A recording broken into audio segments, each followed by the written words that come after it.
with the Eibishter's help. Today's daf is daf ches in Masechta Kedushin, and we will begin from daf Zayin Amud Beis, about 7 lines from the bottom. From Hahu Gavra, there was this person. So the Gemara tells a story like this: a guy went to, let's say, Bergdorf Goodman, and bought a beautiful silk scarf for his future kala, but there's no price tag. He ripped off the price tag. So the question is, can you be Mekadesh, the woman, with a silk scarf that has no price tag on it? You don't know what it's worth. So the Gemara says like this: Ahu Gavra, there was this man, the Agdish, he gave Kedushin to a woman, Bishirai, with a silk scarf. Let's call it a silk scarf. So Rabba says, Loi tzriche shuma. It doesn't need the price tag. It doesn't need an appraisal. Shuma means an appraisal to tell you exactly how much it's worth. I guess for sure it's worth more than a pruta, so therefore she's mukudeshes. Rav Yosef said, tzriche shuma. It does require the price. It does require appraisal. And therefore she is not mukudeshes because he took off the price tag. So let's see what the machlekes is all about. The Gemara explains, if he told her, I'm Mekadesh you, no matter what it's definitely worth over a pruta, right? So then, Kuli alma loy prigi, nobody would disagree, the loy tzriche shuma, that you don't have to put a price tag, because she's saying to herself, whatever it's worth, it's a nice present, I'm being Mekadesh myself to him. So everybody agrees that you don't need it to be have the appraisal done. But if he told her Chamshin that this scarf is worth 50 zuz, he told her it's worth 50 zuz. Then we appraise it and it's not worth 50 zuz. So then for sure, it's not worth it. It's not worth what he said, and therefore certainly she's not mukudeshes. So ki pligi, when is the argument? When is the argument between Rabbah, who says you don't need an appraisal done, and Rav Yosef, who says you need an appraisal done? The Amachamshin, he said it's worth 50. Okay, but there was no price tag on it. And then we turn out later, V'shava Chamshin, it was actually worth 50. We did it an appraisal months later. So was she mukudeshes when she originally took it? Rabba says, Loi tzriche shuma. We didn't need an appraisal done at the time of the Kedushin. Why? Because it turns out it was worth 50, and she doesn't need to know exactly that appraisal was done. She can, in her mind, and when she looks at it, she says, yeah, I trust the guy. I trust my future husband that this silk scarf is worth 50. So therefore, according to Rabbah, it's a good Kedushin. Rav Yosef says, tzrichi shuma. You do have to have the appraisal done, and if you didn't have the appraisal done, she's not mukudeshes. Even if it turns out that he said it was 50, and it was actually worth 50, but as long as the appraisal was not done, she's not mukudeshes. Why? And this is a good psychology in a woman. Since women are not experts in appraisal, right? So even though she smiled and she was okay with the Kedushin, loy samcha data. She's not relying to sell herself over. She wasn't 100% sure she wants to be mukudeshes to this person. She was just being polite. And therefore, Rav Yosef said, it's not a Kedushin unless we had the appraisal done. That is one version of the story. Ika de Amri, others say, B'chol dehu nami pligi. Now here, it's a little, very, even if she was agreeing, and he says, no matter what it's worth, you agree to be mukudeshes to me? And she says, yeah, no matter what it's worth, I agree to be mukudeshes to you. They still argue. In other words, the fact is that there is no price tag on this scarf, on this silk scarf. So I know it's worth more than $2, but I don't know exactly precisely how much it's worth. So Rav Yosef holds shava kasif, harehu kekasif. When you are mekadesh a woman with something that's worth money, it has to be exactly like money. Ma kasef, just like when you mekadesh with money, the kits, it has an exact value. You give $100 bill, that's $100. We go to top of the page of Ches, Kshava Kesef Nami, when you mekadosh a woman with something of value of money, the koyetz, it has to have an exact price. And as long as you don't have the exact price tag on the scarf, then it's not mukudeshes. Fascinating. So even though I can estimate it's for sure worth a shava pruta, she's not mukudeshes. Amar Rav Yosef. Rav Yosef says, "Mno aminallah." Where did I take my concept that in order for a woman to, if you want to be mekadosh a woman with shava kesef, you have to know the price of what it is you're being mekadosh her beforehand. It has to be very clear. It has to be appraised. The Tanya we learned in a brisa, mikesef miknosei. The Chumash says you can buy an Eved Ivri. Okay, I can buy an Eved Ivri from himself. Man sells himself as an Eved Ivri. You pay him money, and then he comes to work for you as a slave, a Jewish slave. So the Torah says you buy him with money. Bekesef hu nikna. We darshan that only you can buy a Jewish slave with money. Be'eina nikna betvua v'kelim. But with tvua, produce, let's say wheat, or vessels, you can't buy an Eved Ivri with produce and vessels. That's what the Brisa says. So it explains Rav Yosef. Hai tvu v'kelim heichadami. What does the Brisa mean? I can't buy an Eved Ivri giving in exchange tvua and kelim. It means he can't buy an Eved Ivri by giving tvua and kelim. Let's say I give a bundle of wheat that's worth a lot of money to the Eved. So why can't I purchase him? Yashiv gulasai amarachmana. Yashiv means you can return anything to redeem. The rabbis that comes to include shava kesef kekesef, that you can pay for something with something that's worth money and it has the same halachas as something that's actually money. So why can't I buy an Eved Ivri with tvua kelim? What does this brisa mean? The less beho shava pruta, if the brisa means to say that the tvua and kelim were not worth a shava pruta, and that's why I can't buy an Eved Ivri because it's not worth a penny. My area tvua kelim. Why are you so hung up on tvua and kelim? If it's less than a shava pruta, you can't buy an Eved Ivri. I feel it kesef nami, even regular money. If you're not giving over a pruta, you can't buy an Eved Ivri.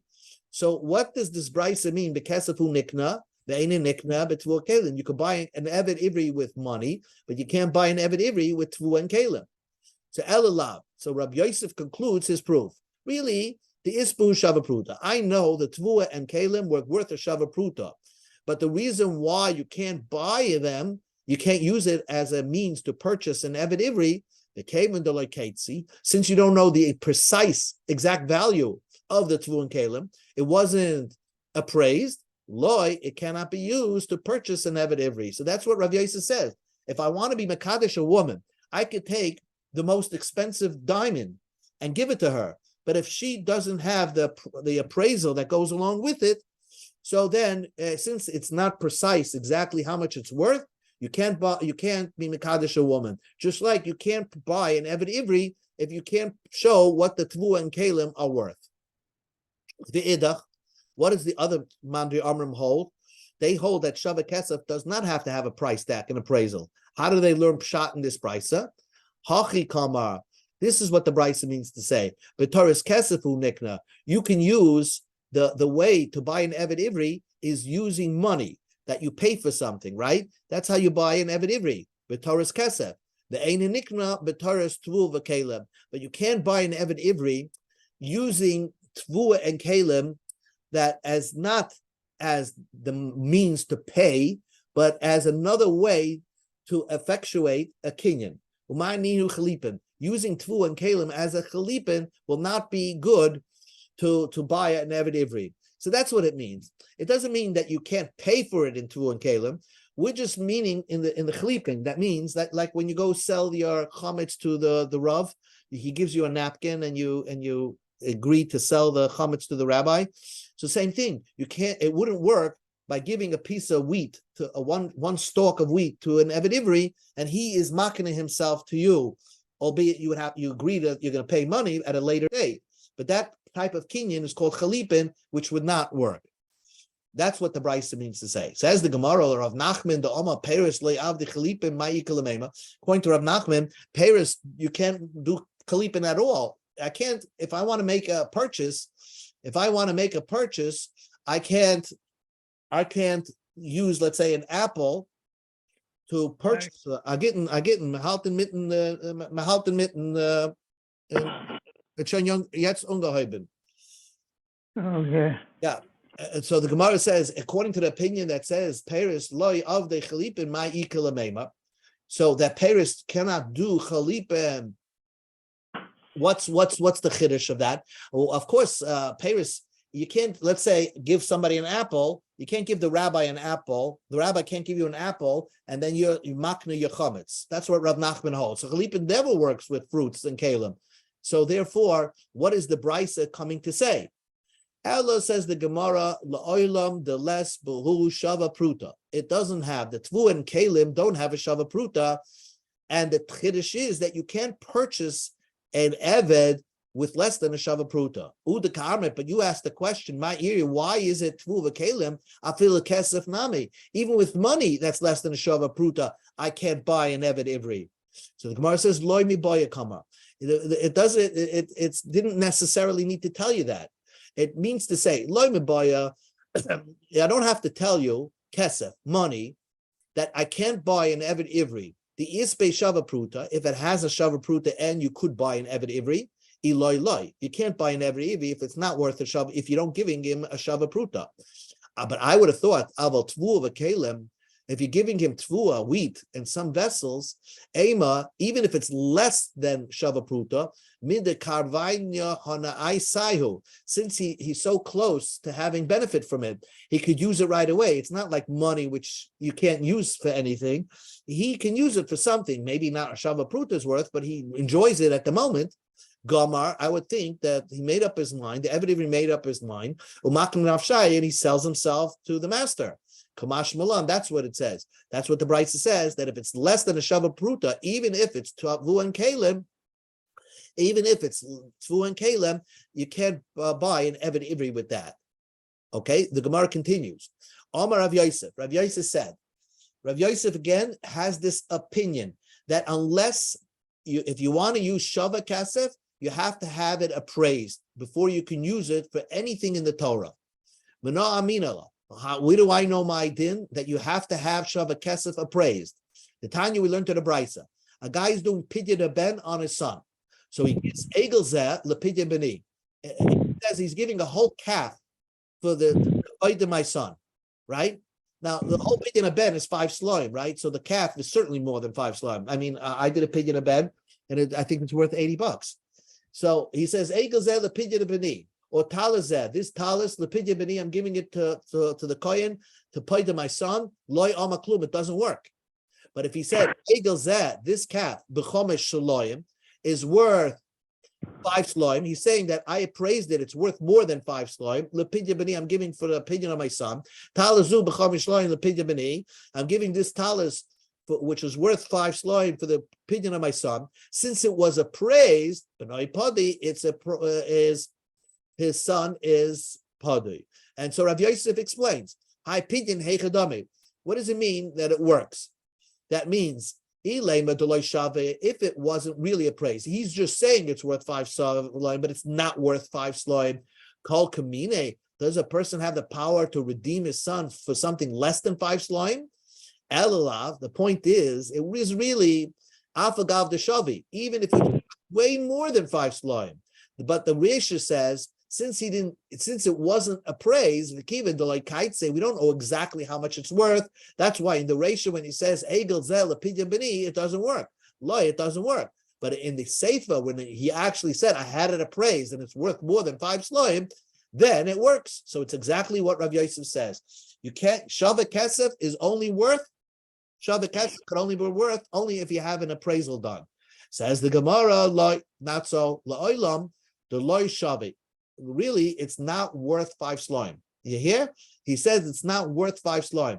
This egel or this talis he's giving to the kohen, he says it's worth 5 sloim, but really it's worth, let's say, 3 sloim.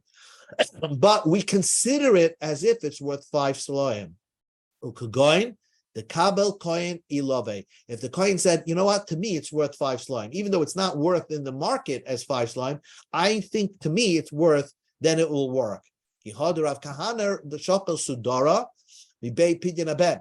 Rav Kahana took a kerchief that you put on your head for pidyon aben, even though the kerchief is worth nothing, it's worth maybe 2 slime. Omar, Rav Kahana said, to me, it's worth 5 slime, therefore he could accept it. So that's how you learn pshat in this brisa, according to the other opinion. If a person says Egel zel opinion being tal zel opinion bini, lo yamaklum, because it was not worth 5 slime. But if the kohen said, you know what, I know it's not worth 5 slime, but I'll accept it as if you paid me 5 slime, then it's worth. And that's what the Gemara says. Amar Ravashi just added, Loi Amran, we didn't say Ela Kagoin Rav Kahana. Only Rav Kahana can do such a thing like that and say that this kerchief is worth 5 slime. The Gava Rabbahu, because Rav Kahana was a great person, Umi Boyle Sudar, and he could not get by without having a kerchief.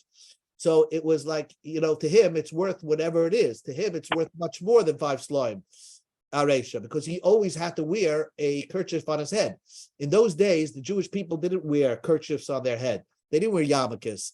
So only the rabbis wore yarmulkes. So since Rav Kahana was in a bind, in a situation, he had to buy the sudora. So only Rav Kahana could say that although it's not worth 5 slime, it's worth less. I'll accept it for pidyon aben. Rav Kahana was a kohen, and I'll consider it as if you gave me 5 slime. Alva kuli alma. Everybody else, no one can say, oh, to me it's worth something like that. Lo, it wouldn't work, because when a person gives to the kohen, he has to actually give something worth 5 slime.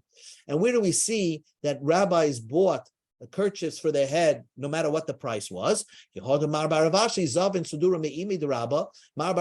purchased a kerchief from the mother of Rabba Mikube, who lived in Kube, so he needed it. Mar Baravashi. Shavi Asar, it was only worth 10, but he paid Tleisar, he paid 12. So we see that rabbis overpaid for their kerchiefs to put on their head, and therefore it was necessary for them, and therefore Rav Kahana accepted it as pidyon aben, even though it was worth less than 5 slime. Nu Gemara. Amar Rab Loza said, Hiskachli b'mona v'nasan ladina. A man says to his wife, to a girl, I want you to be mekadeshes with me for 100 dinarim. V'nasan ladina, he only gave her 1 dinar. So harezu mukudeshes, she's mukudeshes, v'yashlim, and he has to pay the 99 that he owes her. My tama, because it's like a condition. Kimin da amana. Since he said he's giving her amana, so therefore, since he said that he's giving her amana, so since he said he's giving her amana, so v'yavla dinner, and he gave her only a dinner. He said he's giving 100 dinners, and he gave her 1 dinner. Command amala amanas. It's as if he said on condition. And therefore, whenever you say almanas, it means it takes effect right away.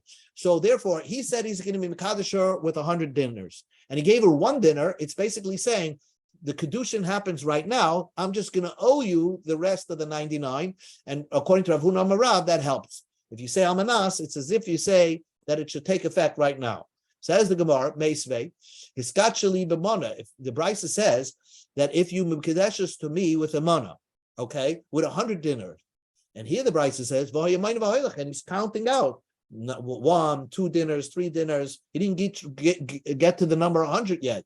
So if one of the husband or the girl wants to back out, even up until the 99th dinner, they have the right to do it. But that's a question. You said as soon as you give the first dinner, the kedushin takes effect. And here we see that until you give the 100th dinner, it doesn't take effect. Answers the Gemara, and that price is talking about the Amma B'manazu. He said, with these 100 dinners, and now he's counting it out. So he originally said that the kedushin should not take effect until I give you all 100 dinners.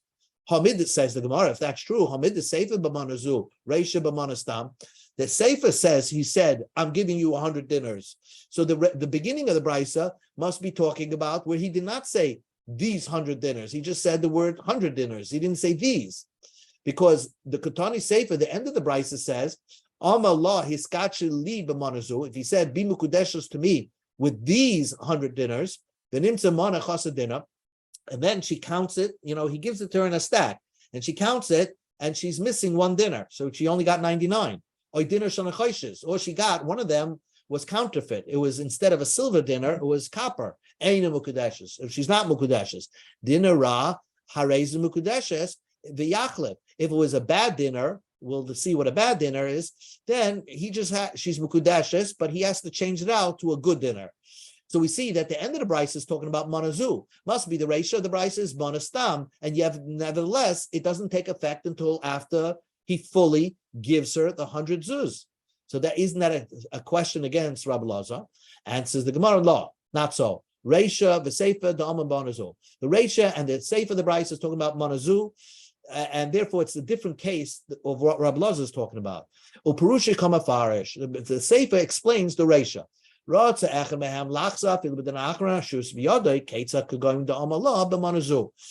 end of the Bryce is talking about one case where he said these 100 zuz are what going to make you mukudeshes. So therefore, she's not mukudeshes after the first dinner. And this is if you want it, I could say this makes perfect sense. The Isa Kadaichus Rashim Stam Hashta b'monastam lo have a kedusha b'monazu mabaya. If you're telling me if the ratio was talking about monastam and the sefer is talking about monazu, so now you're telling me by monastam you have to give the full 100. Certainly, if you say these 100 dinars, you certainly have to give the full 100. So therefore, the best way to learn it is that the Bryce is talking about one case of monazu. So the Gemara says not so fast. If that was your only question, I'm not bothered by it. Tana Sefer Legluya Reisha. The end of the Bryce explains that it clears up what the Reisha could be talking about. Shaloi Tama, don't say Reisha b'manazu, Ava b'monastam have a kedushin. Don't say that the Reisha is b'manazu, but if you said monastam, it would be kedushin. Tana Sefer b'manazu. That's why the Sefer says manazu. Cloud the Reisha b'monastam. V'afilahochi lo have a kedushin. Even so, you're saying monastam, it would not be a kedushin. So, in other words, this Brysa is not a question or an answer, a proof to Rabbi Lazar.